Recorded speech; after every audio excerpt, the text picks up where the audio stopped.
Okay, so I'm going to show you a program using the DOM feature, and the first line is HTML, and you have to open the head. Inside the head is the title. You have to close the title, close the head tag. Then you can open the paragraph ID. You remember that paragraph ID can be used by getElement.id, which we get element by ID. We will be using it in our program. So this is a program that prompts the user for the profile and creates a profile of conversation. So body will open and script will open. So when you complete this program, you will be first closing the script, then you will be closing the body, and then you will be closing the HTML.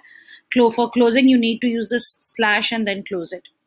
Okay, so first is variable username. So username will be your identifier. It's going to prompt. So name will be stored as a username identifier. Now it's calling and prompting and asking a question, what is your name? That it will be prompted.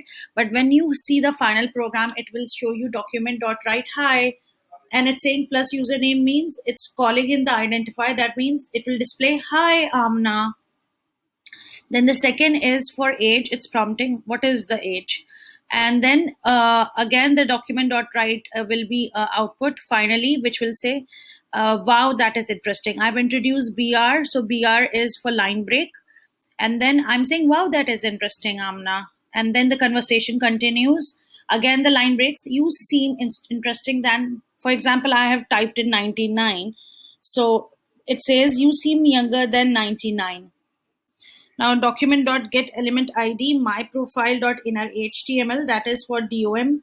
You have studied it when I was presenting you on what DOM can do in terms of fetching. So this is how it's being used here.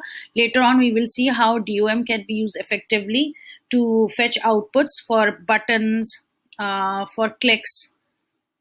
We close the script, we close the body, and we close the HTML. I will also show you in terms of the program how it's working. So let's run the code. So Amna, my age is 99. Now you see the output. Hi Amna, wow, that is interesting, Amna. You seem younger than that. Your task is to create a program similar to this, and it should be a little more interesting. More lines can do the job, and that is your task for today. That's it.